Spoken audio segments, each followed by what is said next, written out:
الحمدللہ رب العالمین والصلاة والسلام علی اشرف الانبیاء والمرسلین۔ حدیث نمبر 9۔ وعن ابی قتادہ رضی اللہ تعالی عنہ ان رسول اللہ صلی اللہ علیہ وآلہ وسلم قال فی الحرۃ انها لیست بنجس انما ہی من الطوافین علیکم اخرجہ الاربعۃ وصححہ الترمذی وابن خزیمہ۔ سیدنا ابو قتادہ رضی اللہ تعالیٰ عنہ سے روایت ہے، وہ بیان فرماتے ہیں کہ ان رسول اللہ صلی اللہ علیہ وآلہ وسلم کہ بے شک رسول مکرم صلی اللہ علیہ وآلہ وسلم نے ارشاد فرمایا، فی الحرۃ بلی کے جھوٹے کی طہارت کے متعلق، انہا کیا آپ نے ارشاد فرمایا، انہا لیست بنجس کہ بے شک بلی کا جھوٹا ناپاک نہیں ہے، انما ہی من الطوافین علیکم صرف یہ تم پر بہت زیادہ کثرت کے ساتھ تم لوگوں کے پاس آنے جانے والوں میں سے ہے۔ اخرجہ الاربعۃ اس کو 4 نے نکالا، یعنی ابو داود، ترمذی، نسائی، ابن ماجہ نے، اور امام ترمذی رحمۃ اللہ علیہ نے اس کو صحیح قرار دیا ہے، وابن خزیمہ اور ابن خزیمہ نے۔ ایک مرتبہ پھر دوبارہ دیکھیں، وعن نبی قتادہ رضی اللہ تعالی عنہ ان رسول اللہ صلی اللہ علیہ وآلہ وسلم قال فی الحرۃ انہا لیست بنجس انما ہی من الطوافین علیکم اخرجہ الاربعۃ وصححہ الترمذی وابن خزیمہ۔ وعن ابی قتادہ اور ابو قتادہ رضی اللہ تعالی عنہ سے روایت ہے، بیان فرماتے ہیں، ان رسول اللہ صلی اللہ علیہ وآلہ وسلم قال کہ بے شک رسول اللہ صلی اللہ علیہ وآلہ وسلم نے فرمایا، فی الحرۃ بلی کے جھوٹے کی طہارت کے متعلق، انہا کیا فرمایا، بے شک یہ بلی کا جو جھوٹا ہے، لیست بنجس ناپاک نہیں ہے، لیست نہیں ہے، بنجس ناپاک۔ انما یہ کلمہ آپ قرآن مجید میں کئی مرتبہ پڑھ کر آ چکے ہیں، تو اس کا ترجمہ یا تو صرف کیا جاتا ہے، بس کیا جاتا ہے، یا اس کے سوا کچھ نہیں، ٹھیک ہے، یہ سارے اس کے تراجم ہوتے ہیں۔ انما صرف ہی یہ کون، بلی، من الطوافین علیکم تم پر بہت زیادہ چکر لگانے والوں میں سے، جن کا یعنی بار بار آنا ہو، بار بار کثرت کے ساتھ آ رہے ہوں، چکر لگا رہے ہوں، یہ ان میں سے ہے۔ اخرجہ الاربعۃ اس روایت کو ائمہ اربعہ نے روایت کیا ہے، یعنی ابو داود، ترمذی، نسائی، ابن ماجہ نے، اور وصححہ الترمذی وابن خزیمہ اور امام ترمذی اور امام ابن خزیمہ رحمہم اللہ نے اس حدیث کو صحیح قرار دیا ہے۔ اب جو تھوڑے مشکل الفاظ ہیں وہ دیکھ لیں۔ الحرہ، ہرہ یہ بلی جو معروف ہمارے گھروں میں آتی جاتی ہے، معروف جانور، اس کے عربی زبان میں اور بھی کئی نام ہیں، اور جس جانور کے یا جس چیز کے نام زیادہ ہوتے ہیں نا، اس کی پیچھے وجہ کیا ہوتی ہے، یعنی اس کے ساتھ تعلق لوگوں کا زیادہ ہوتا تھا، کیونکہ جس کے ساتھ تعلق زیادہ ہوتا ہے اس کے نام بھی پھر کیا ہو جاتے ہیں، زیادہ ہوتے ہیں۔ اگر وہ اس کو کسی نے دیکھا ہو تو پھر اس کا ایک ہی نام ہوتا ہے، بڑی مشکل سے کسی کو سمجھ میں آتا ہے، تو اس لیے اس کو ہرتن بھی کہتے ہیں، قطتن بھی ہے، سنور اور بس یہ دونوں اس کو نام، اور بھی کئی اس کے نام ہیں۔ تو یہ جو ہے بلی یہ حرام ہے، بلی کیا ہے، حرام ہے، اور زیادہ تر اس کا جو کھانے والی جو چیزیں ہیں وہ درندوں کے اندر اس کا شمار ہوتا ہے، اور یہ چوزے وغیرہ، مرغیاں وغیرہ، کبوتر، اس کو یہ آسانی کے ساتھ کیا ہے، شکار بنا لیتی ہے، اور لوگ اس کو پالتے بھی ہیں۔ لیست، لیست اس کا معنی کیا ہوتا ہے؟ نہیں۔ یہ جو لیسا ہے یہ کیا کرتا ہے؟ حال کی، یعنی جو موجودہ زمانہ ہوتا ہے نا، حال موجودہ زمانے کو کہتے ہیں۔ موجودہ زمانے کی نفی کرنے کے لیے یہ کلمہ آتا ہے، اور کبھی کبھی یہ حال کی نفی جو کر رہا ہوتا ہے وہ بغیر کسی قرینے کے بھی کر دیتا ہے۔ تو اس کے کا جو اصل وزن جو ہے نا وہ کیا تھا؟ لیسا، یہ تا کو ہم ہٹا کے بات کر رہے ہیں، ٹھیک ہے؟ جب لام یا سین ہونا پھر لیسا، لام زبر لا، یا زیر یہ، سین زبر سا، فعیلہ کے وزن پر ہوگا۔ تو اس کو پھر نرمی کے لیے جو ہے نا یا کو ساکن کر دیا گیا ہے عربی زبان میں، تو اس کو لیسا پڑھا جاتا ہے۔ اور بعض کہتے ہیں کہ نہیں، اس کی جو اصل تھی لا ایسا، لا، لام الف زبر لا پورا، ٹھیک ہے؟ پھر آگے ایسا، اس کو میں پھر حمزہ کو گرا دیا گیا تو پھر یہ کیا بن گیا؟ لیسا ہو گیا، ٹھیک ہے؟ تو یہ جملہ اسمیہ پر داخل ہو کر اسم کو رفع دیتا ہے اور خبر کو نصب دیتا ہے، اور اس کی جو خبر ہوتی ہے اس کو مقدم کرنا جائز نہیں ہوتی۔ تو لیسا اس کا معنی کیا کرتے ہیں ہم؟ نہیں، اس کا ترجمہ کیا کرتے ہیں؟ نہیں۔ لیست نہیں ہے، بنجس، نجس ناپاک، یہ پیچھے بھی آپ نے لفظ پڑھ لیا ہے۔ انما، انما جو ہے یہ کلمہ حصر، حصر کہتے ہیں بند کرنا، ٹھیک ہے؟ یعنی یہ ایک ایسا کلمہ ہے جس سے آپ گفتگو کو، کلام کو بند کر رہے ہوتے ہیں، اس کے اندر ہی روک رہے ہوتے ہیں۔ مقصد کیا ہے؟ یہی ہے، اس کے علاوہ کوئی اور بات نہیں۔ تو اس لیے ترجمہ کیا کرتے ہیں؟ صرف، یعنی بس، یا صرف، یا اس کے سوا کچھ نہیں، یہ سارے اس کے ترجمے ہوتے ہیں۔ پھر آگے ہے من الطوافین، من، من جو ہے یہ حرف جر ہے، یعنی زیر دیتا ہے آگے، اور اس کا استعمال جو ہے کئی معنی کے لیے آتا ہے۔ یہ کبھی کبھی ابتدا کے لیے آتا ہے، یعنی کہ آپ اپنے سفر کا آغاز بتلانا چاہ رہے ہیں نا، اس کے لیے عربی زبان میں من کا استعمال آپ کریں گے۔ اور کبھی کبھی یہ جو ہے بعض کے معنی میں، یعنی کچھ، ٹھیک ہے؟ جیسے وَمِنَ النَّاسِ، لوگوں میں سے کچھ لوگ ایسے ہیں، ٹھیک ہے؟ قرآن مجید کے اندر بہت زیادہ یہ آتا ہے۔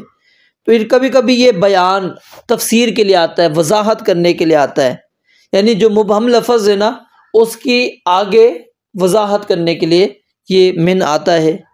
اور پھر کبھی کبھی جو ہے اس کے بعد ما اور مہما وہ بھی اضافے کے ساتھ آ جاتا ہے، اور کبھی کبھی علت بیان کرنے کے لیے، سبب بیان کرنے کے لیے من استعمال ہوتا ہے، اور کبھی بدل کے لیے استعمال ہوتا ہے، اور کبھی دو متضاد چیزیں ہونا اس میں فاصلہ کرنے کے لیے، اس میں تمیز کرنے کے لیے اس کو لایا جاتا ہے، اور کبھی کبھی یہ تاکید کے لیے آتا ہے، اس کا کوئی ترجمہ نہیں ہوتا، ٹھیک ہے؟ انما ہی من الطوافین، بے شک یہ کیا ہے؟ بہت زیادہ گھومنے والوں میں سے ہے، ٹھیک ہے؟ الطوافین، طواف ایک ہوتا ہے طواف، ٹھیک ہے؟ اور واو کے اوپر تشدید ہو جائے گی تو یہ مبالغے کا صیغہ ہو جائے گا۔ اس کا معنی ہوتا ہے بہت گھومنے والا، بہت چکر لگانے والا۔ اب جو بہت زیادہ کسی جگہ پر چکر لگائے گا اس کو الطواف کہہ دیں گے۔ تو مخلص جو خادم ہوتا ہے اس کے لیے بھی یہ لفظ استعمال ہوتا ہے۔ وَيَطُوفُ عَلَيْهِمْ وِلْدَانٌ مُخَلَّدُونَ، اللہ نے قرآن میں کہا نا وہ گھومیں گے ان کے اوپر۔ یطوف، یہ طاف ہے، یطوف اسی سے، طواف جو بیت اللہ کا ہم کرتے ہیں وہ بھی اسی سے ہی ہے، ٹھیک ہے؟ تو خادم کو کیوں کہا جاتا ہے؟ کیونکہ وہ بار بار چکر لگاتا ہے، وہ ضرورت پڑتی ہے اس کو آتا ہے، جب بھی آپ کو ضرورت پڑتی ہے اس کو بلا لیتے ہیں۔ تو الطوافین علیکم، نبی علیہ السلام نے فرمایا یہ بلی جو ہے یہ زیادہ چکر لگانے والی ہے تم پر۔ اب سب سے پہلے صحابی کا تعارف، ابو قتادہ۔ ابو قتادہ انصاری صحابی ہیں، ان کی کنیت ابو قتادہ ہے، اور ابو قتادہ ہی کے نام سے یہ معروف ہیں زیادہ تر۔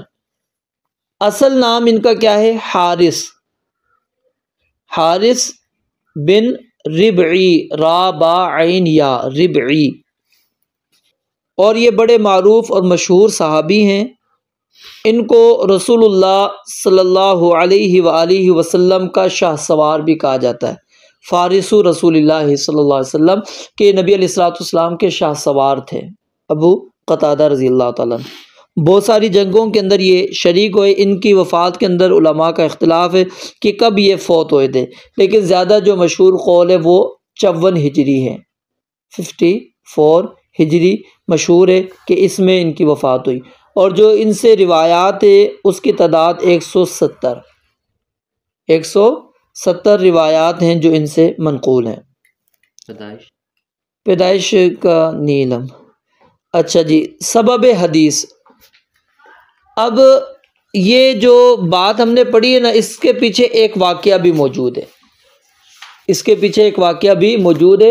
یہ نہیں ہے کہ نبی علیہ السلام نے اس موقع پر یہ الفاظ کہہ دے، بلکہ ابو قتادہ جو راوی ہیں نا حدیث کے، ان کا ایک واقعہ موجود ہے جو 2-3 الفاظ کے ساتھ آتا ہے۔ ایک میں ایک ان کی بیوی نے یہ دیکھا، ایک میں آتا ہے کہ نہیں ان کی بہو تھی، انہوں نے یہ دیکھا تھا۔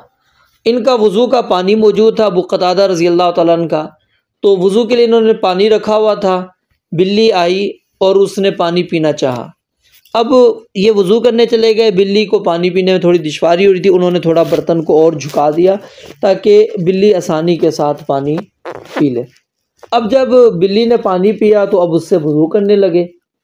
جس روایت میں بیوی کا ذکر ہے تو اس کے مطابق یعنی بیوی نے پھر ان کو تعجباً دیکھنے لگیں، اور بہو ہے تو پھر وہ تھیں، وہ ان کو دیکھنے لگیں کہ ابھی بلی پی کر اس میں سے گئی اور اسی سے یہ ابو قتادہ جو ہیں وہ وضو کر رہے ہیں۔ تو انہوں نے بھی دیکھ کر بھانپ لیا کہ ان کو اس بات پر تعجب ہو رہا ہے کہ بلی نے یہاں سے پیا ہے، یہ بلی کا جھوٹا ہے پانی، اب میں اس سے وضو کر رہا ہوں تو ان کو یہ اچھا نہیں لگ رہا۔ تو انہوں نے اس موقع پر یہ حدیث کا ٹکڑا ان کو بیان کیا کہ نبی علیہ الصلوۃ والسلام نے فرمایا کہ انہا لیست بنجس، کہ یہ بلی جو ہے ناپاک نہیں ہے۔ تو لہٰذا یہ جس پانی وغیرہ کے اندر، ظاہر پانی، جس حدیث واقعے کو میں اب بیان کر رہا ہوں وہ واقعہ کیا ہے، وضو کا پانی کم ہوتا ہے، تھوڑا ہوتا ہے، اور پھر وہ اس کے اندر انہوں نے تھوڑا سا اس کو جھکایا، اور جھکایا کب جاتا ہے، برتن کے اندر پانی کم ہو۔ تو اگر یہ ناپاک ہوتی یا نجس ہوتی تو پھر کیا ہونا تھا، وہ پانی ویسے بھی تھوڑا تھا تو ناپاک ہو جانا چاہیے تھا، لیکن کیا ناپاک نہیں ہوا۔ انہوں نے اس چیز کو، ان کی حیرت کو ختم کیا اور کہا کہ نبی علیہ السلام نے کہا کہ انہا لیست بنجس، یہ ناپاک نہیں ہے۔ اور پھر آپ نے علت بھی بیان کی، کیونکہ جب ایک سبب آ جاتا ہے نا، علت آ جاتی ہے کہ یہ کام کیوں کرنا ہے، تو انسان کی فطرت ہے اس کو وہ جلدی قبول کر لیتا ہے، اس کو جلدی وہ تسلیم کر لیتا ہے، مان لیتا ہے، جس کے پیچھے ریزن یہ ہے، سبب یہ ہے، اچھا ٹھیک ہے میں تسلیم کر لیتا ہوں۔ کیا ہے، انما ہی من الطوافین علیکم، کہ یہ بہت زیادہ تم پر بار بار آئے گی۔ کہاں کہاں سے تم بچاؤ گے اس کو، اپنے آپ کو بچاؤ گے، بستر بچاؤ گے، برتن بچاؤ گے، کیا کیا بچاؤ گے اس سے ہیں؟ اس کا تمہارے پاس آنا یہ لازمی ہے، اور کہیں کہیں بار بار گھستی رہے گی، تم کیسے اس سے بچو گے؟ اس تکلیف کو سمجھتے ہوئے رسول اللہ صلی اللہ علیہ وسلم نے کیا ہے کہا کہ نہیں، بلی جو ہے اس کا جھوٹا ناپاک نہیں ہوتا، یہ پاک ہی رہتا ہے۔ تو یہ اس حدیث کے بیان کرنے کا سبب تھا سیدنا ابو قتادہ انصاری رضی اللہ تعالی عنہ کا۔ اب جو بلی جس پانی وغیرہ کے اندر سے پی لیتی ہے وہ پانی نجس نہیں ہوتا، ناپاک نہیں ہوتا، کیونکہ نبی علیہ الصلوۃ والسلام نے کیا فرمایا، انہا لیست بنجس، کہ وہ ناپاک نہیں ہے۔ تو اب اس کی ضد کیا ہوگی کہ پاک ہے۔ جب آپ کہتے ہیں رات نہیں ہے، اس کا مطلب کیا ہے، دن ہے۔ آپ کہتے ہیں آج جمعرات نہیں ہے، تو اس کا مطلب پھر دوسرا دن ہے نا۔ تو جس کی نفی آپ کر رہے ہیں تو اس کا متضاد موجود ہوگا۔ دن کی نفی کریں گے تو رات ہے گویا کہ، ٹھیک ہے۔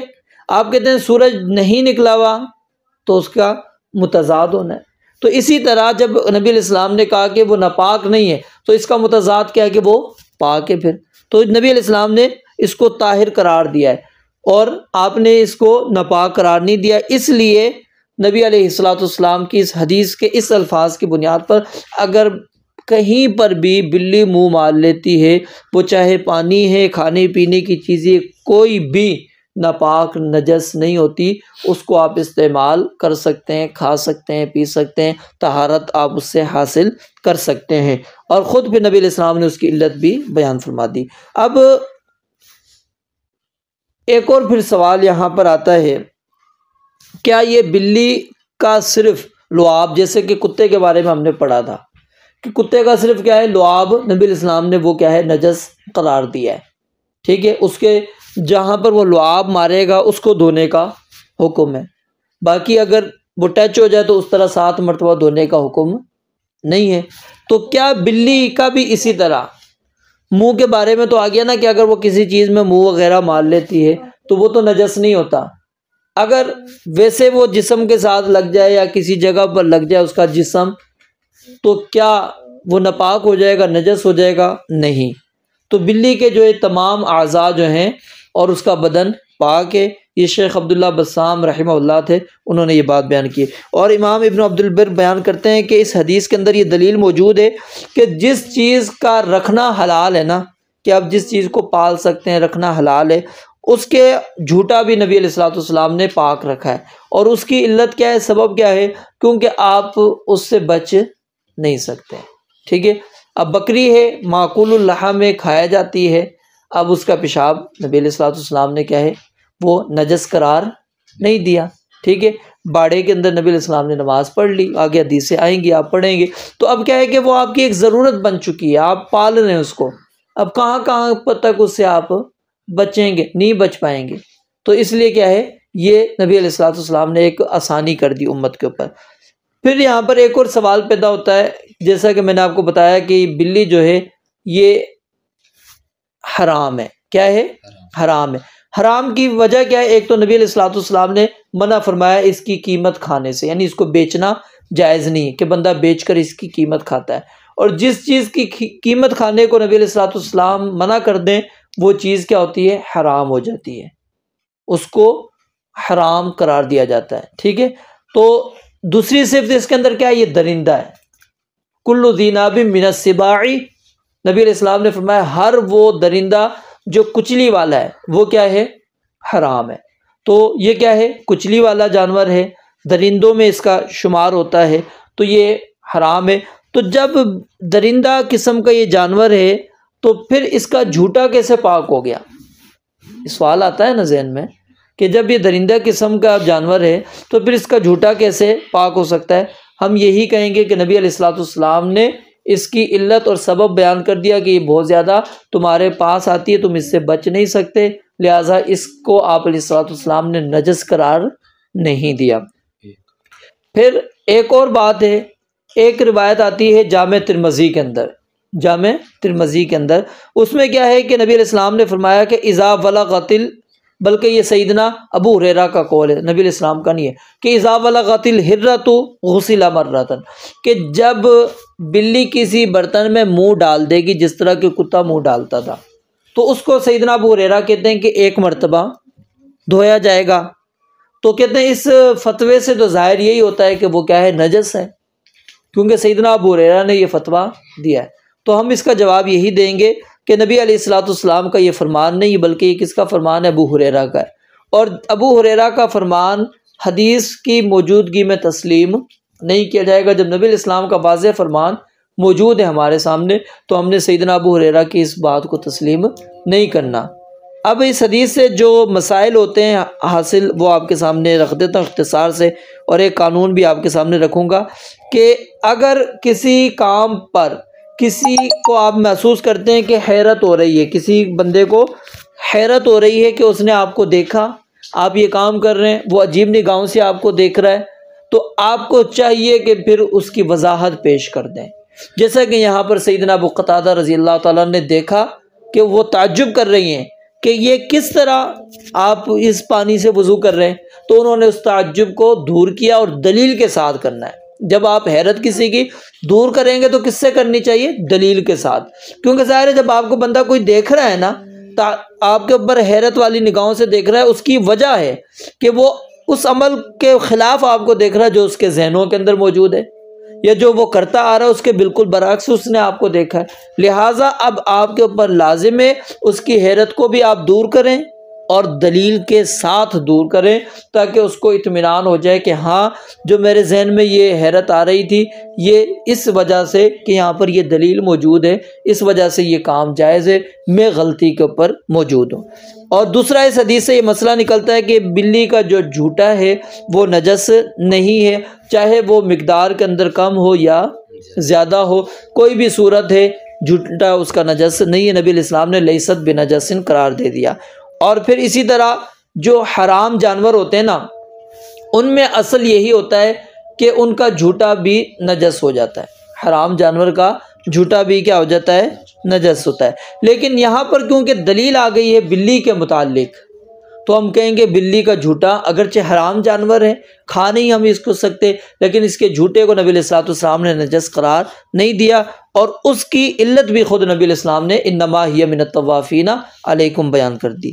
اچھا، پھر صرف بلی کا جو منہ ہے اور جو ناک وغیرہ ہے اس سے نکلنے والے مادہ جو ہیں وہ نجس نہیں ہے، باقی پیشاب اسی طرح نجس ہے، جس طرح عام جانوروں کا پیشاب ہوتا ہے وہ ناپاک، یہ اس کا پیشاب بھی ناپاک ہے، وہ چھوٹا پیشاب ہو بڑا پیشاب ہو، دونوں کے دونوں کیا ہیں؟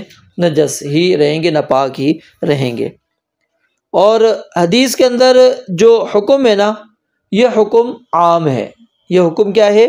عام ہے، چاہے اس بلی نے کچھ دیر پہلے ہی وہ کوئی جانور کھا کر آئی ہو، چاہے وہ حرام جانور ہی کھایا ہو، وہ حرام جانور ہی اس نے کھایا ہو، وہ آ کے پانی وغیرہ پی لیتی یا کسی میں برتن میں منہ ڈال دیتی ہے، وہ نجس نہیں ہوگا۔ ہاں اگر اوصاف ثلاثہ میں سے کوئی تبدیلی آ گئی، یعنی خون وغیرہ لگا ہوا تھا، اب وہ پانی جس میں سے اس برتن میں اس نے پیا، وہاں پر آپ کو اب خون کے آثار نظر آ رہے ہیں، تو اب وہ خون کے آثار کی وجہ سے نجس ہوگا، ٹھیک ہے، کیونکہ اس کی رنگت تبدیل ہو گئی ہے، وہ بلی کے منہ مارنے کی وجہ سے نجس نہیں ہوگا۔ اب کیا ہے، کچھ لوگ یہاں پر غلطی کرتے تھے، وہ کہتے نہیں ابھی تو اس کو میں نے دیکھا وہ چوہا کھا کر آئی ہے، ابھی تو اس نے یہ کیا تھا، ابھی اس نے منہ مار دیا ہے، نہیں، اس کے اندر نہیں ہے، کیونکہ عام حکم ہے وہ چاہے جو بھی کھا کر ہے۔ ہاں اگر پانی کے اوصاف بدل جائیں گے پھر وہ پانی نجس، اگر اوصاف نہیں بدل رہے تو پانی کو پھر کچھ بھی نہیں ہوتا، چاہے اس نے اس سے پہلے وہ کچھ بھی کھایا ہوا ہو۔ اور اس حدیث مبارکہ سے ایک قاعدہ نکلتا ہے، وہ قاعدہ کیا ہے کہ مشقت جو ہے آسانی کو کھینچ کر لاتی ہے۔ اب مشقت کیا تھی؟ بلی سے بار بار بچنا، اپنے آپ کو بچانا، اپنے برتنوں کو بچانا، اپنے گھر کو بچانا، یہ کیا تھی؟ مشقت تھی۔ تو اس مشقت نے آسانی کو کھینچ لیا کہ نبی علیہ الصلوۃ والسلام نے اس کو حلال، اس کو کیا ہے؟ پاک قرار دے دیا، کہا کہ وہ نجس نہیں ہے، ناپاک نہیں ہے، نہ اس کا جسم ناپاک ہے، نہ ہی اس کا جھوٹا ناپاک ہے، کوئی بھی چیز ناپاک نہیں ہے، وہ بالکل پاک ہے۔ اور اسی قانون کے تحت ہم اس جانور کو بھی شامل کر دیں گے جس سے بچنا ممکن نہیں ہے، جیسے چوہا ہے، اب چوہا آ گیا تو وہ کبھی ادھر گھسے گا کبھی ادھر گھسے گا، اب اس سے کیسے آپ اپنے آپ کو بچائیں گے، کیسے چیزوں کو پاک رکھیں گے؟ تو اس کا حکم بھی یہی ہے، کیونکہ ادھر بھی مشقت ہے، وہ جب تک نظر نہیں آئے گا تو ہمیں تو نہیں پتہ نا کہاں پر ہے، کہاں کہاں گھومتا ہوا پھر ہے۔ پھر اب یہاں پر ایک سوال پھر ذہن میں آتا ہے، نبی علیہ الصلوۃ والسلام نے کہا کہ اگر چوہا جو ہے وہ گھی کے اندر مر جائے تو اس کے ارد گرد کے گھی کو اٹھا کر پھینک دو، تو کہتے ہیں لہٰذا نجس ہو گیا۔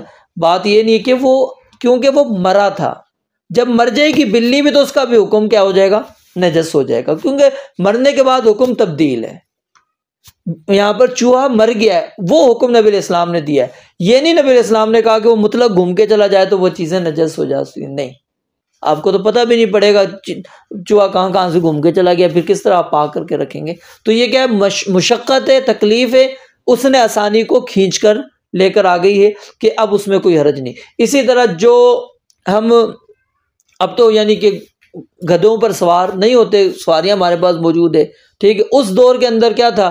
نبی علیہ الصلوۃ والسلام بھی سوار ہو جایا کرتے تھے گدھوں پر، صحابہ کرام بھی۔ اب ظاہر ہے جب بندہ بیٹھتا ہے تو پسینہ بھی نکلے گا، اب وہ پسینہ آپ کے کپڑوں پہ بھی لگے گا، اب کیا ہونا چاہیے؟ گدھا تو حرام ہے نا، اس کا پسینہ بھی حرام ہونا چاہیے، لیکن نہیں، کیونکہ اب اس سے بچنا آپ کا ممکن نہیں ہے۔ اب گدھے پر آپ بیٹھیں اور تھوڑا اونچا ہو کے بیٹھیں تو بیٹھنا تو نہیں ہوا نا، پھر تو ممکن ہی نہیں ہے، تو اب اس سے کیا ہے؟ کوئی مسئلہ نہیں ہے، ٹھیک ہے۔ اسی طرح دیگر چیزیں ہم اس کے اندر شمار کرتے چلے جائیں گے جو تکلیف کا باعث بن رہی ہیں، تکلیف کا باعث بن رہی ہے، علت یہی ہونی چاہیے، اس کے اندر جسامت نہیں۔ کچھ لوگوں نے یہ کہا کہ ٹھیک ہے بلی جتنا جانور ہو یا اس سے چھوٹا ہو نا، اس کے اندر یہ علت ہوئی تو چلو ہم مان لیں گے، بڑے کے اندر نہیں۔ یہ کوئی بات نہیں. اصل چیز کیا ہے کہ مشقت ہو، تکلیف ہو، جس سے آپ بار بار بچ نہیں پائیں گے. وہ آپ کو بار بار تنگ کرے گا، بار بار آپ کے پاس اس کا آنا جانا ہے، تو اس جانور کا یہی حکم ہوگا جو بلی کا حکم ہے. تو یہاں سے شریعت کا یہ قانون نکل گیا کہ مشقت جو ہے وہ آسانی کو کھینچ کر لے آتی ہے. اور اس پر امام ابن تیمیہ رحمۃ اللہ علیہ نے تو یہاں تک کہا کہ گدھوں کے جو چھینٹے ہیں نا، یعنی جو کام کرتے ہیں، جن کا یہی کام ہے، وزن اٹھاتے ہیں گدھوں کے اوپر، اب ظاہر ہے وہ ان کا سارا دن اسی کے ساتھ کام ہے. اب وہ پیشاب کے چھینٹے بھی لگ سکتے ہیں، ہو سکتا ہے وہاں پر جہاں پر اس نے فوراً اس کو کھڑا کیا، سامان اتارنے لگا اور پیشاب کر لے تو چھینٹے لگ جائیں گے. تو وہ کہتے ہیں یہ لیست بنجاسن ہو جائے گا، اسی کے اندر ہم شمار کریں گے کہ وہ ناپاک نہیں ہے، کیونکہ اس کا بھی ایک کام ہے، وہ اسی تکلیف کے اندر اس کا بچنا اب بہت زیادہ مشکل ہے.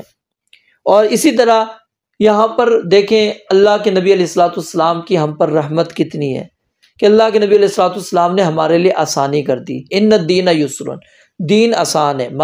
اللہ تعالیٰ تم پر کوئی تنگی نہیں چاہتا. کوئی بھی حکم ایسا نہیں ہے شریعت کا جو تنگی پر مبنی ہو. اگر ہوتا تو نبی علیہ السلام کہتے تھے کہ جی ناپاک ہے، ناپاک ہے. لیکن کیا ہے، آپ تکلیف کے اندر نہیں ڈالنا چاہتے، آسانی کرنا چاہتے ہیں. کس کے اوپر؟ امت کے اوپر ہیں، لوگوں کے اوپر. نبی علیہ الصلوۃ والسلام کے جتنے بھی احکامات ہیں وہ آسانی پر مبنی ہیں. اور اسی لیے آپ علیہ الصلوۃ والسلام نے اس بلی کے جھوٹے کو کیا ہے، آپ نے پاک قرار دیا ہے. تو یہ روایت حکم کے لحاظ سے جو ہے وہ صحیح ہے، کیونکہ امام ابن خزیمہ رحمۃ اللہ علیہ نے اور امام ترمذی رحمۃ اللہ علیہ نے اس کو صحیح قرار دیا ہے. جی کوئی سوال ہے تو بولیں. صاحب جی یہ جو پانی میں اگر قطرہ گرتا ہے، خون کا مثال کے طور پہ قطرہ گرتا ہے، اور وہ قطرہ پانی زیادہ تھوڑی دیر کے بعد قطرہ پہلے نظر آ رہا ہے لیکن تھوڑی دیر کے بعد اس کا کوئی نشان نہیں رہتا. دیکھو نا، بات یہی ہے نا، جب آپ کو میں نے کہا تھا جیسے چھوٹا گلاس ہے یا چھوٹا کپ ہے، اب اس کے اندر تھوڑا سا قطرہ گرے گا تو وہ محسوس بھی ہو جائے گی نجاست، ہو سکتا ہے رنگت بھی تبدیل کر لے. تو اب چھوٹی چیز کو پھینکنا بھی نمبر ایک آسان ہوتا ہے، ٹھیک ہے. تو اگر تو اس کے اندر مقدار بہت کم ہے، تھوڑی سی ہے، جیسے کہ گلاس کپ وغیرہ ہے، اس کے اندر نجاست گر گئی ہے، تو انسان کی اگر طبیعت نہیں مان رہی اس کو استعمال کرنے پر تو وہ اس کو پھینک سکتا ہے. بدلے گا اسی صورت کے اندر جو تین اوصاف ہیں. جیسے آپ نے کہا نا ایک قطرہ گر گیا، اب نظر آ رہا ہے، ٹھیک ہے، نظر آیا، بعد میں دیکھا کہ وہ محسوس ہی نہیں ہوا، کوئی مسئلہ نہیں، وہ پاک ہی رہے گا، کیونکہ اس کا رنگ تبدیل نہیں ہوا. چیز تو جب پڑتی ہے وہ تو اس وقت تو رنگ دے گی نا، اس وقت تو رنگ دے گی. جب جائے گی وہ تھوڑا سا اس کے ساتھ مکس ہوگی تو وہ رنگ ختم. جب رنگ ختم ہو گیا تو پھر سمجھو وہ نجاست نہیں ہے.